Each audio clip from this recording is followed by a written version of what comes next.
Vamos abrir a palavra de Deus, Evangelho de Jesus, conforme João capítulo 8. Eu quero ler com vocês dos versículos 1 ao 11. Irmãos, que texto intrigante. Eu quero falar nessa noite sobre acusador ou ajudador. Quem somos nós? Eu quero falar hoje sobre um texto muito importante. O Senhor tem me pedido para ir nesses textos mesmo. Então nós vamos ler nessa noite, versículos 1 ao 11. Diz assim, você que está em casa, se puder acompanhar. Jesus, entretanto, foi para o Monte das Oliveiras. De madrugada voltou novamente para o templo, e todo o povo ia ter com ele, e assentado os ensinava. Os escribas e fariseus trouxeram à sua presença uma mulher surpreendida em adultério, e fazendo-a ficar de pé no meio de todos, disseram a Jesus: Mestre, essa mulher foi apanhada em flagrante adultério, e na lei nos mandou Moisés que tais mulheres sejam apedrejadas. Tu, pois, que dizes? Isto diziam eles, tentando para terem de o que o acusar. Mas Jesus, inclinando-se, escrevia na terra com o dedo. Como insistissem na pergunta, Jesus se levantou e lhes disse: aquele dentre vós que estiver sem pecado, seja o primeiro que lhe atire a pedra. E tornando a inclinar-se, continuou a escrever no chão.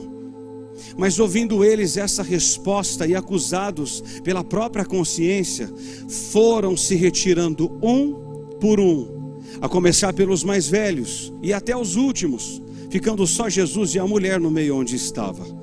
Erguendo-se Jesus e não vendo a ninguém mais, além da mulher, perguntou-lhe: mulher, onde estão aqueles teus acusadores? Ninguém te condenou? Respondeu ela: ninguém, Senhor. Então lhe disse: nem tampouco eu te condeno. Vá e não peques mais. Senhor, eu quero te render graças pela palavra. Esse texto é muito oportuno para nós, e eu oro para que o teu Espírito Santo, mais uma vez, abra-nos olhos, ouvidos e coração, e entendamos se de fato somos acusadores ou ajudadores. Nós estamos aqui, dependemos de Ti, eu dependo do Teu Espírito Santo, e que o Senhor nos fale de forma doce, mas que nos mude e nos transforme esta noite. Eu oro e eu te dou graças em Teu nome, Jesus. Amém. Amém. Irmãos, o tribunal dos homens é sempre mais rigoroso do que o tribunal de Deus. Segundo Samuel 24:14, Davi preferiu cair na mão de Deus do que na mão dos homens. No tribunal dos homens, vemos um Herodes no trono e João Batista na prisão. No tribunal dos homens, mesmo José sendo inocente, vai para a prisão, e a mulher de Potifar é considerada molestada. No tribunal dos homens, vemos Jesus na cruz e Barrabás solto. No tribunal dos homens, essa mulher apanhada em flagrante adultério está para ser apedrejada, mas no tribunal de Deus, ela é absolvida e perdoada. Há 3 lições nesse texto, e por favor, me ouçam. Se não tiver glória a Deus, não tem problema. Não se preocupe. Esse texto é para mexer mesmo, lá dentro. Acusadores ou ajudadores, quem somos nós? Há 3 lições, e a primeira que eu quero ver com vocês é ver juntos a dolorosa condição da acusada. Eu chamo a sua atenção para vermos juntos 5 fatos em relação a essa mulher. A primeira está no versículo 3 que lemos. Diz que ela aproveita a festa para pecar. A festa dos tabernáculos estava chegando ao fim.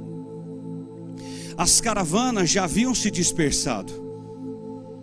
E ela aproveitou o burburinho da multidão para dar vazão aos seus desejos e cair nas teias do pecado, em meio à festa. Quantos casamentos têm sido atingidos pela infidelidade? E infelizmente, se acabam, se destroem. Segundo, diz o versículo 4 que lemos que essa mulher traiu o marido.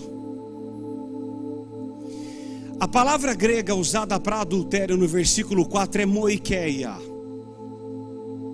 que descreve uma relação extraconjugal.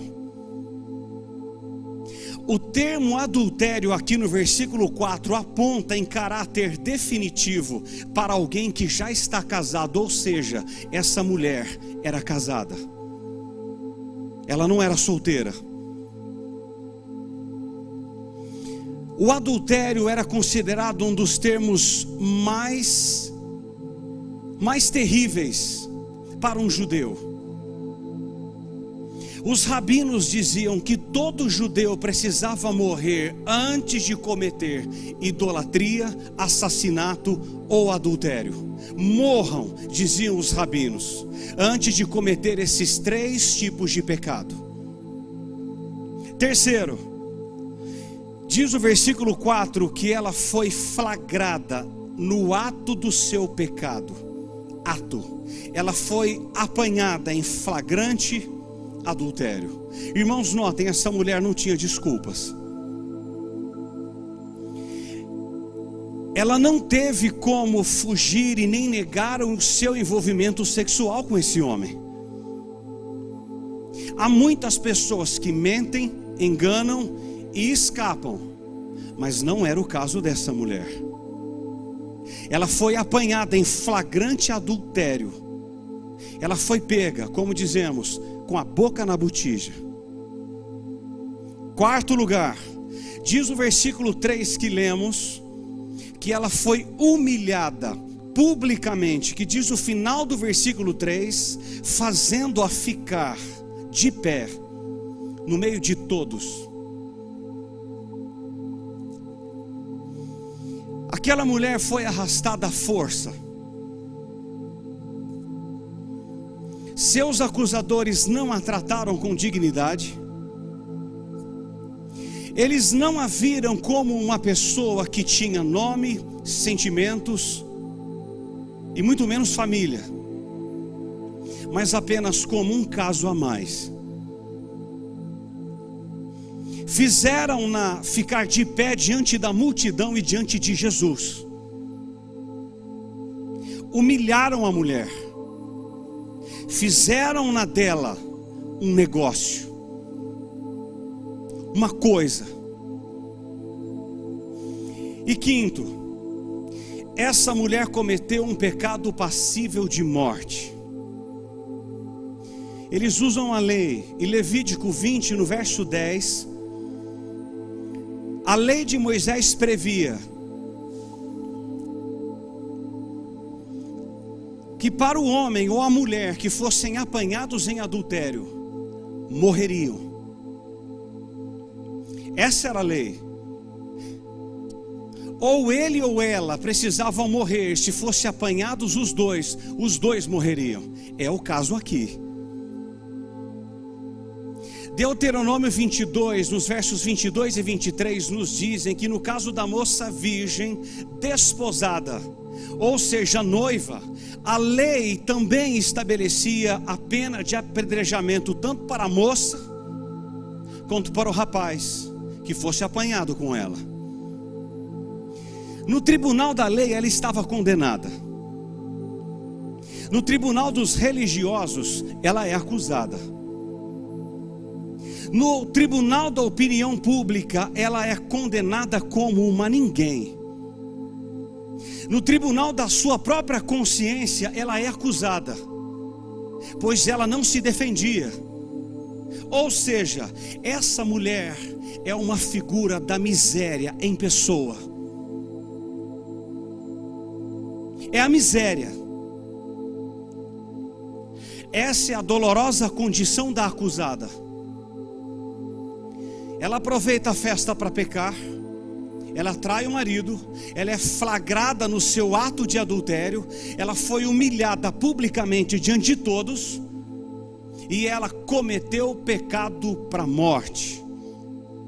Porém, vamos ver agora em segundo lugar a crueldade dos acusadores.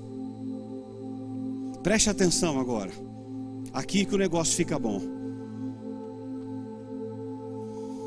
Era festa em Jerusalém e os escribas e fariseus estavam cheios de inveja de Jesus. Diz João 7,19 que eles queriam matá-lo.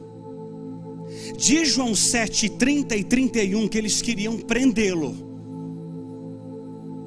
Os guardas fazem o que eles queriam, mas ao ouvirem Jesus falar, eles ficam extasiados com as palavras de Jesus. E diz João 7,47 que eles ficaram mais furiosos ainda. Muito furiosos. Agora, eu quero ver com vocês nessa noite 4 atitudes desses acusadores. 4. A primeira está nos versículos 3 e 4 que lemos. A conduta dos acusadores foi grosseira.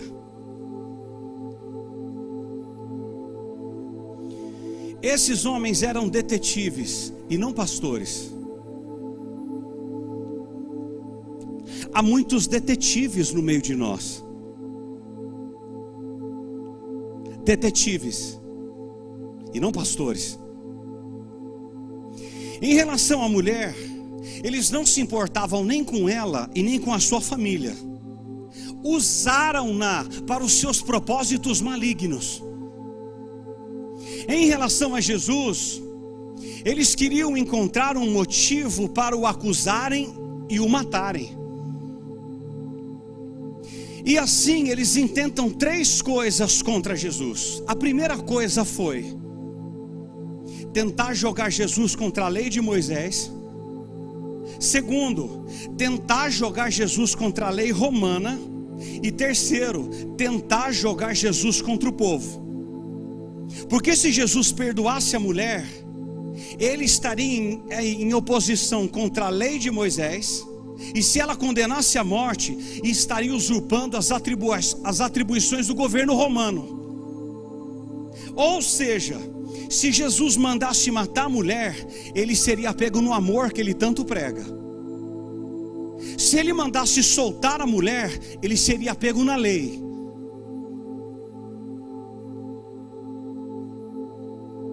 Queriam destruí-lo, matá-lo. Segunda, que a conduta dos acusadores foi hipócrita. Olha comigo versículo 5. E na lei nos mandou Moisés que tais mulheres sejam apedrejadas. Tu, pois, que dizes?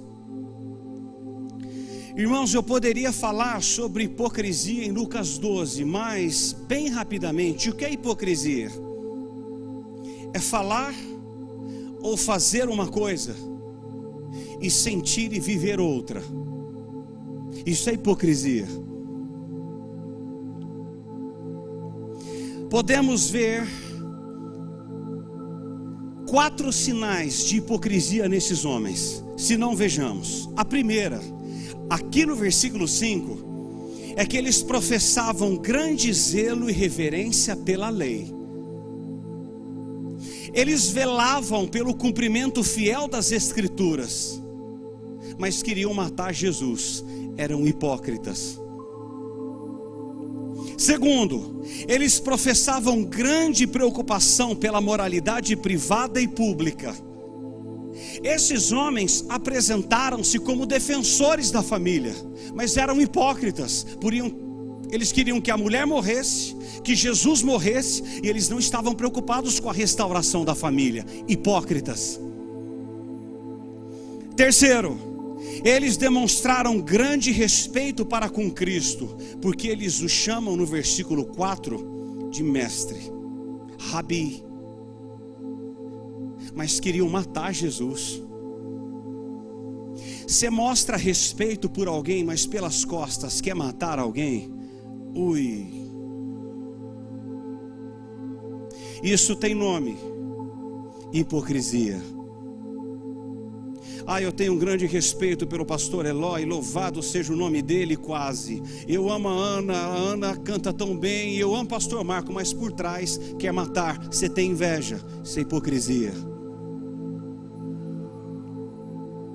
Quarto, eles professaram estar em grande dificuldade e ansiosos por luz e ajuda. Vocês notaram isso aqui?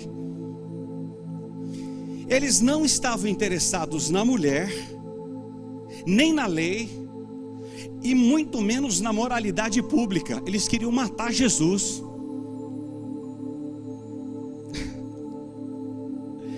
Eles queriam mesmo era jogar Jesus no contrapé. 4 sinais de hipocrisia. Esses escribas e fariseus eram hipócritas, eram acusadores hipócritas. Terceiro, diz os versículos 3 e 5 que a conduta dos acusadores foi maliciosa. A malícia dos escribas e fariseus pode ser demonstrada por 4 aspectos. Escuta, irmãos. A primeira está nos versículos 3 e 5 que lemos. Eles não se importam com a vida da mulher. Que interessante. Expuseram-na a uma situação de vergonha pública. Queriam eliminá-la como um objeto descartável. A vergonha e os temores da mulher ao ser exposta publicamente não lhe significava absolutamente nada, enquanto não alcançassem o objetivo que tinham como proposto. Assim eram os líderes religiosos em Jerusalém. Irmãos, leia os evangelhos. Jesus sentou a mamona nos hipócritas, mas com força. Aqueles que eram, ele abraçava. Agora os que não eram, ele sentava a mamona, mas sentava a borracha. Leia os 4 evangelhos, eu tenho lido muito. Leia depois. Esse Jesus doce era não com os hipócritas, não com os religiosos, não. O doce Jesus o chamou de sepulcros caiados em Mateus 23. Vocês são cheios de ossos mortos e de toda a imundícia. Segundo, diz o versículo 5 que eles usam a lei para tentar. E na lei nos mandou Moisés. Senhor, o propósito inicial era tentar Jesus. Eles fazem da lei uma armadilha, uma isca. Eles usam a lei para alcançar os seus propósitos malignos, exatamente como Satanás em Mateus 4 com Jesus. Notou isso? Se tu és,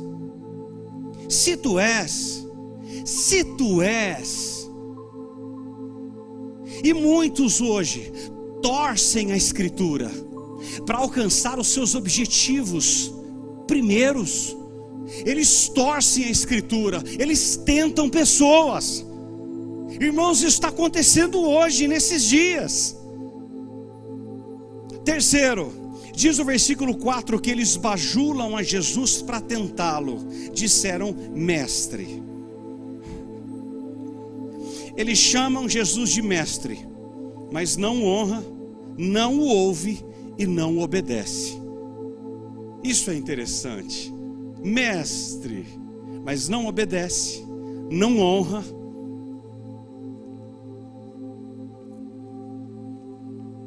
Quarto, diz o versículo 7 que eles persistiram no mesmo erro, como insistissem na pergunta. Rapaz, notem que na primeira vez Jesus ficou escrevendo no solo e não os respondeu.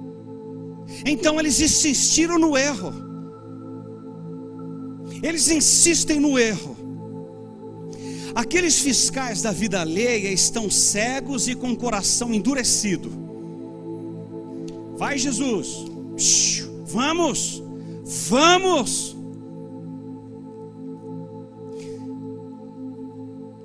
Eles só conseguiam ver o pecado dos outros, mas não seus próprios. Eles eram acusadores, mas não ajudadores.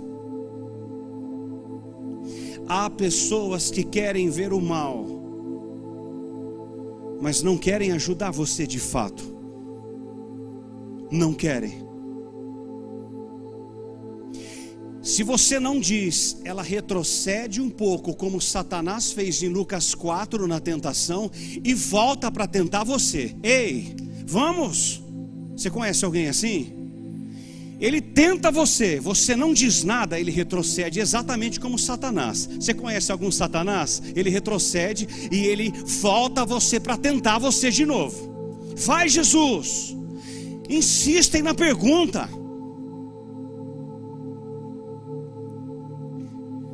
Só que acontece ou não? E o outro lá diz que a Bíblia é um livro atrasado. Ah, coitado. Quarto, a conduta dos acusadores foi reprovável. Por 3 motivos, no versículo 4, irmãos, há muita coisa aqui. Vocês estão aqui comigo nessa noite? Estão aqui? Foi reprovável por 3 aspectos, segundo o versículo 4. Eles não amavam nem a lei e nem aborreciam o pecado.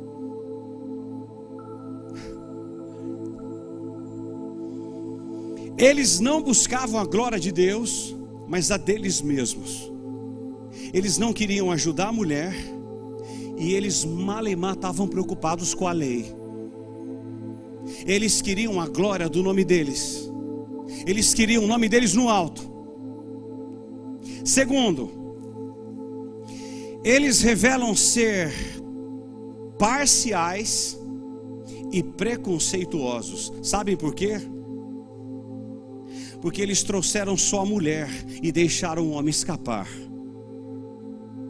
E escute algo aqui, preciso dizer para você. Não está aqui no esboço, mas escute. A lei previa a morte também para o homem, mas eles tornam-se juízes, mandam o homem embora e pegam a parte mais frágil e a acusam-na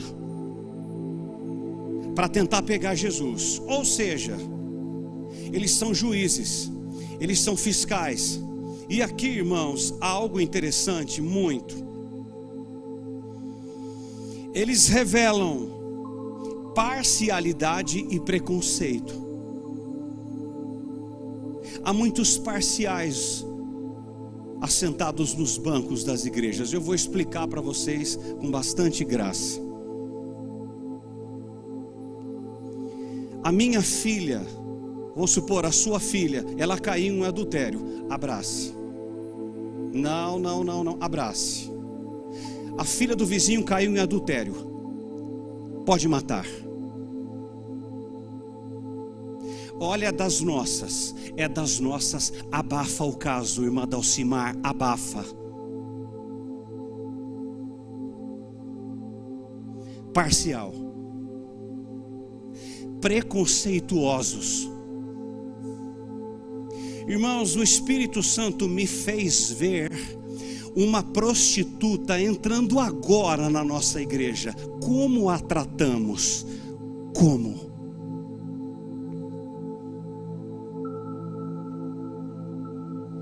Um assassino entrar na nossa igreja, como o tratamos? Um homossexual entrar na nossa igreja, como o tratamos? Como você assiste a prostituta? Perdida. Não sente-se aqui, perdida. Como tratamos uma mulher que caiu em adultério? Como? Isso é sério. Isso é muito sério, Jesus. Isso é como o pastor Eloy pregou à noite. É para a igreja, não é para o mundo. É para nós, os que dizemos que somos.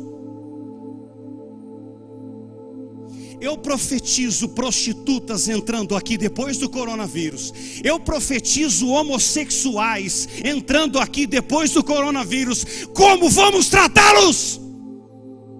Diz Deus, pergunta o Senhor. Vamos mandá-los embora.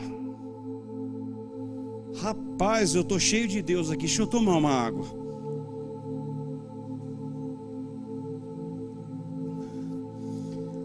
Professor Gerson, é brincadeira ou não?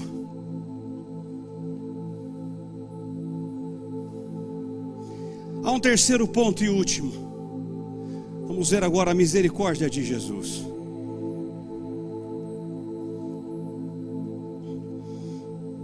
Há 4 atitudes de Jesus nesse julgamento. E Jesus, Ele é contrário, irmãos, contrário ao que nós temos visto, contrário. Vamos ver o que Jesus fez. A primeira coisa está no versículo 7, acompanhe. Jesus demonstra que só o homem que está livre de pecado tem poder para exercer juízo sobre a falta dos outros. Olha o 7. Aquele que dentre vós estiver sem pecado, por favor, atire a primeira pedra. Eita Senhor. Ei, acusadores, atire. Pode atirar. Está sem pecado? Manda brasa. E voltou a escrever. Por favor, atire. Mate a prostituta. Jesus é tão doce. Ele é muito doce. Mate a mulher. Mateus 7,3, Jesus já havia alertado sobre o perigo de queremos tirar o cisco do olho do outro, enquanto temos uma trave no nosso. Esse era o caso. Esse era exatamente o mesmo contexto do outro texto. Queremos exigir do outro aquilo que não praticamos.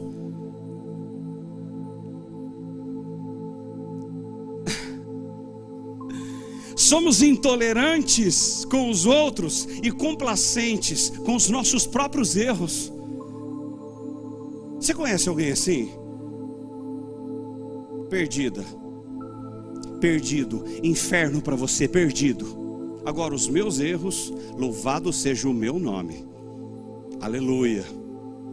Eu sou espiritual, eu tenho vários dons. Eu falo 4 idiomas, eu estou um pouco acima de vocês. Você conhece alguém assim? Irmãos, nós não temos privilégios para pecar. Ninguém tem.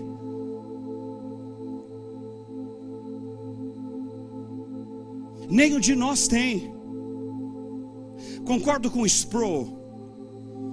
Ele diz, Edson, a frase que eu falei para você de manhã. O Edson falou sobre divisão. Eu disse a ele, eu assisti a sua aula e disse, quando eu citar essa frase eu vou lembrar você. Sproul disse que nada divide a igreja com mais rapidez do que a ação daqueles que julgam duramente os seus irmãos.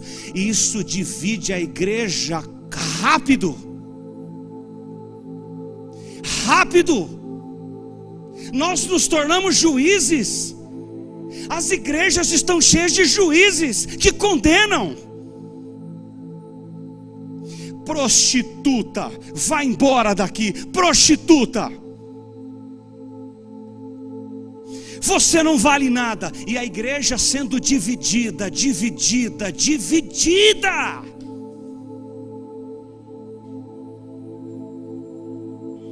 Segundo, Jesus rasga o véu e demonstra o pecado dos acusadores no versículo 7. Aqui ele rasgou o véu. Irmãos, o que me chama a atenção em Jesus, preste atenção, é que Jesus poderia ter tornado público aqui o segredo do coração dos acusadores da mulher, mas ele não fez.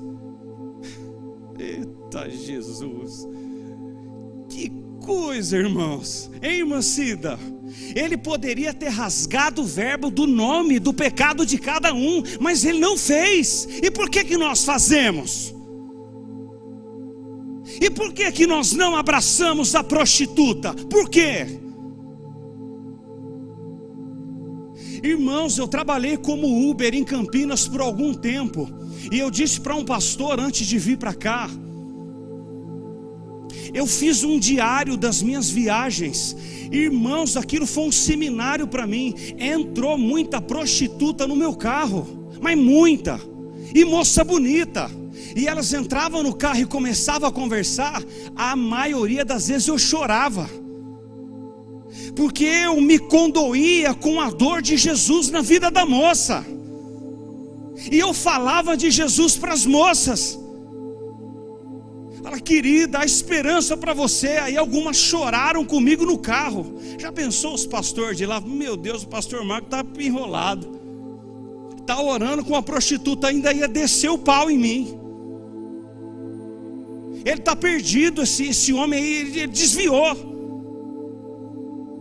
Ah, se alguma irmã vê uma outra irmã falando para a prostituta e evangelizando a prostituta, será que já está demandando também? Irmãos, não. Em nome de Jesus, não.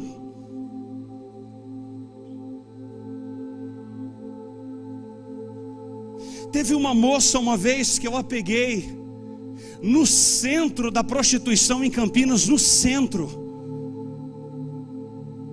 Ela entrou no carro, a moça não aguentava mais a vida que estava vivendo, ela não aguentava mais. Ela entrou no carro chorando, eu disse, está tudo bem? Ela falou, não está, eu não aguento mais essa vida. Foi a introdução do sermão, eu preguei para a moça. Olha a introdução do sermão. Eu falei de Jesus para ela durante 23 minutos. Nós paramos o carro, eu disse, Deus, eu não posso não orar. Eu orei com a prostituta dentro do meu carro. Irmãos, eu não posso mandar a mulher embora. Eu não posso esmagar a cana quebrada. Nós não podemos. A igreja evangélica não pode continuar fazendo isso. Não pode. Senão a nossa igreja não vai crescer, irmãos. Ela não cresce. Eu nunca mais vi a moça, mas eu orei. Eu falei de Jesus para ela. Ela falou, eu tenho solução. Eu disse, é lógico. É lógico. Eu chorei junto com ela. Irmãos, eu escrevi histórias. Eu tenho 3 livros. Dava o 4º livro meu escrito, com as experiências que eu passei no Uber, Jean. Além de ganhar bem lá aquele tempo, eu tive várias experiências, várias. Podia contar aqui várias para vocês, com prostitutas. Carente de uma palavra, carente. Ah, se Jesus não mudar isso, irmãos, Jesus precisa mudar isso em nós. Jesus guardou o silêncio da acusação diante dos homens e passou a escrever ao chão. É claro que o texto não nos diz o que Jesus escreveu, mas a palavra grega krataphen indica para nós uma sentença, porque no versículo 7 ele diz, quem não tiver pecado atire a primeira pedra. É digno de nota que a palavra anamartetos, para sem pecado aqui, não significa só sem pecado, mas sem um desejo pecaminoso. Desejo de pecar, desejo de matar. Irmãos, o pecado dos acusadores era pior do que o pecado da acusada. Era pior. Aqueles que queriam matar a mulher eram mais pecadores do que a própria mulher. Às vezes nós queremos matar as pessoas com desejos sórdidos, estamos piores do que quem caiu. Há uma profecia de Jeremias 17:13 poderosa. Diz assim: ó Senhor,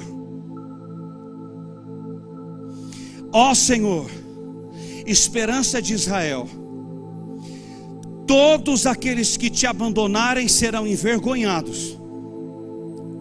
Os que se apartam de ti terão seus nomes escritos no solo, porque abandonam o Senhor, a fonte das águas. Eu tenho certeza que os escribas e fariseus sabiam desse texto, dessa profecia, e pouco a pouco foram todos embora. Todos embora, restando Jesus e a mulher.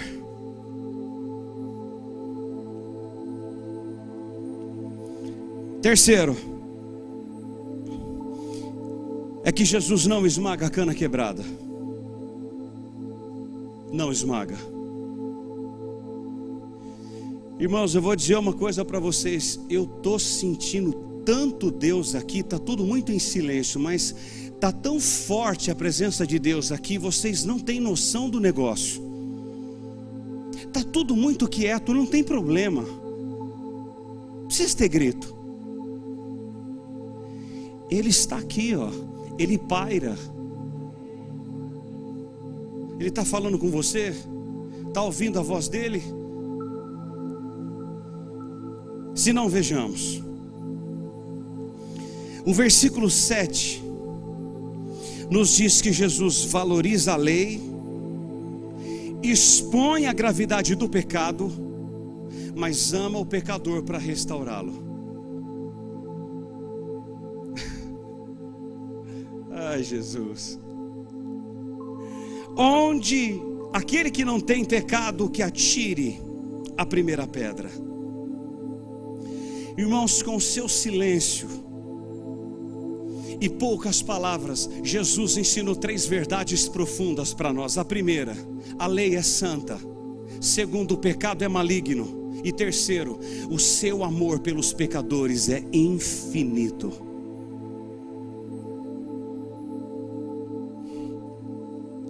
Segundo, diz os versículos 7 e 8 que Jesus não expõe os próprios acusadores ao opróbrio.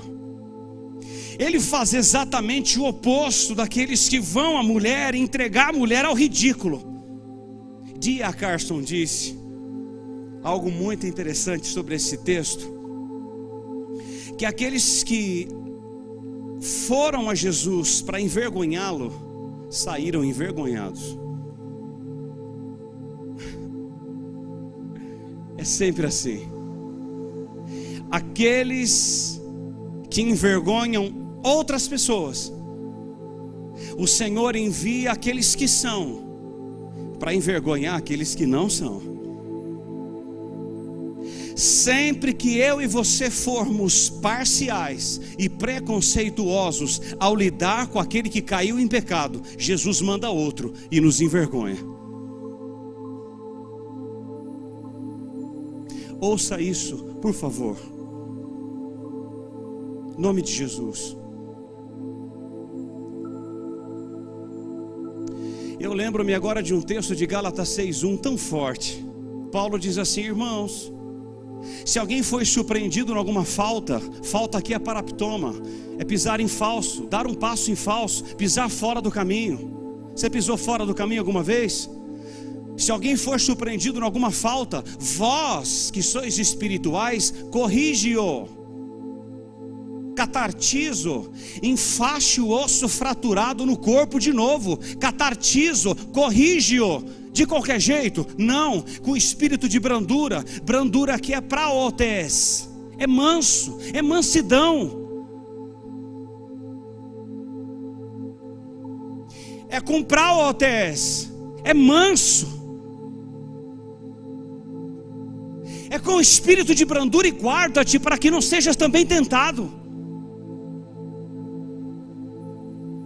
Terceiro, diz os versículos 10 e 11 que Jesus age com misericórdia com a mulher.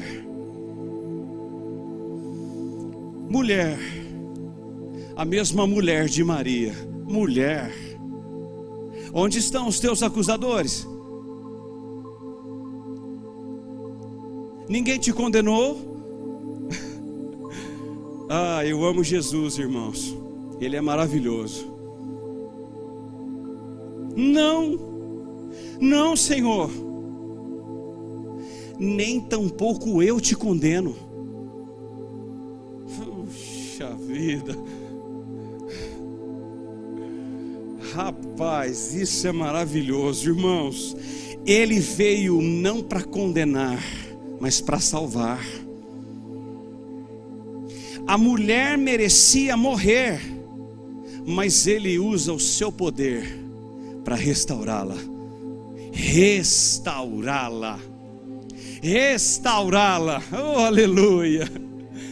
A restauração, Ana, para quem caiu. Jesus levanta, irmã Cida, quem caiu. Ele veio para isso.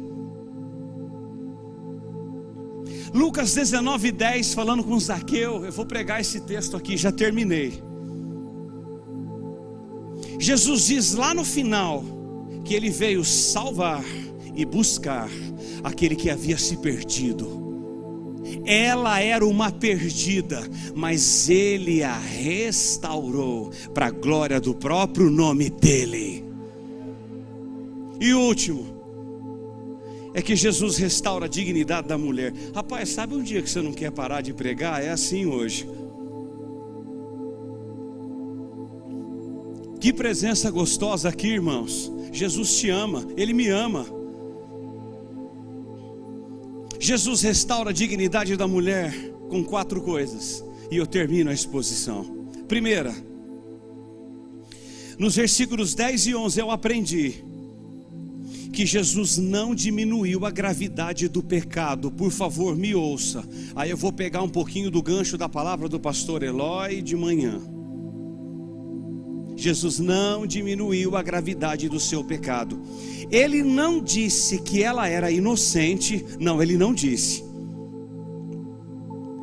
Ele não disse que o seu pecado não tinha importância. Não, ele não disse. Jesus não tratou o pecado com leviandade. Não, ele não tratou. Ele não mandou a mulher embora para casa como se nada tivesse acontecido. Não, ele não fez isso. Jesus não faz isso em nenhuma igreja que se preze. Ele não faz isso. Não faz. Segundo, é que Jesus não a condena, antes a perdoa. Somente Jesus tinha condições morais para condenar aquela mulher, mas ele escolheu perdoá-la e salvá-la. Perdoá-la e salvá-la. Jesus deu à mulher a oportunidade de se arrepender. Irmãos, nós temos que agir assim em nome de Jesus. Eu sinto vontade de chorar, irmãos, porque nós temos matado pessoas. As pessoas têm chegado na igreja e nós matamos as pessoas. Jesus deu a oportunidade da mulher se arrepender e nós mandamos embora. Não, quem é você para congregar aqui conosco, irmãos? Não. Diante das prostitutas, das adúlteras, dos assassinos, dos mentirosos, dos invejosos, dos ladrões, não julgue.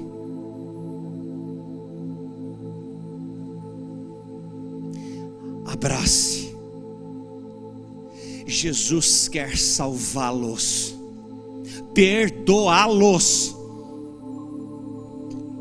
Terceiro, Jesus a encorajou. Ele disse: vai.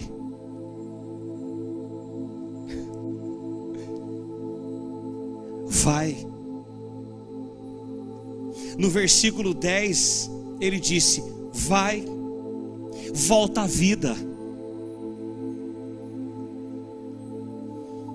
Não fique carregando seus traumas, seus recalques e culpa.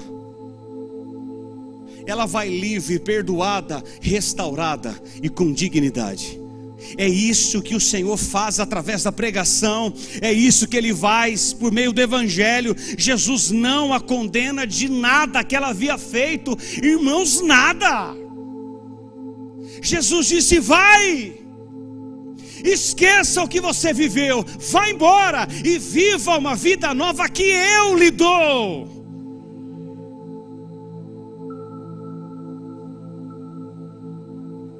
Nos ajuda, Jesus. Essa foi a minha oração na semana. Nos ajuda. E quarto, Jesus a exorta a não voltar ao pecado. Vai e não peques mais.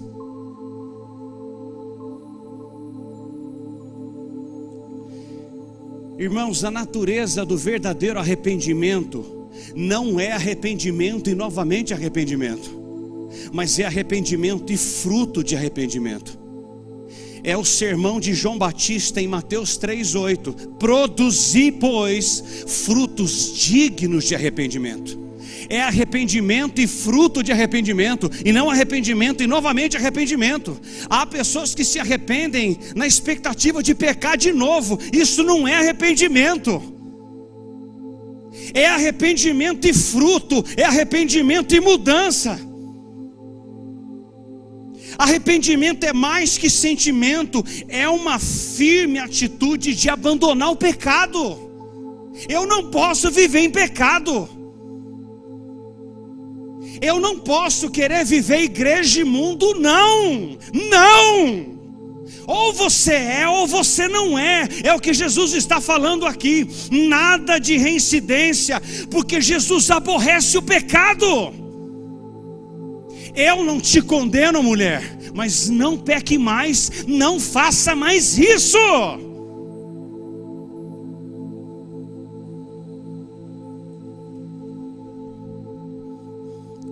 Eu termino. Escrevi há pouco. A lição mais eloquente que fica desse texto é, e se você guardar essa frase diante de tudo que eu falei, para mim basta: os mais santos são os mais misericordiosos.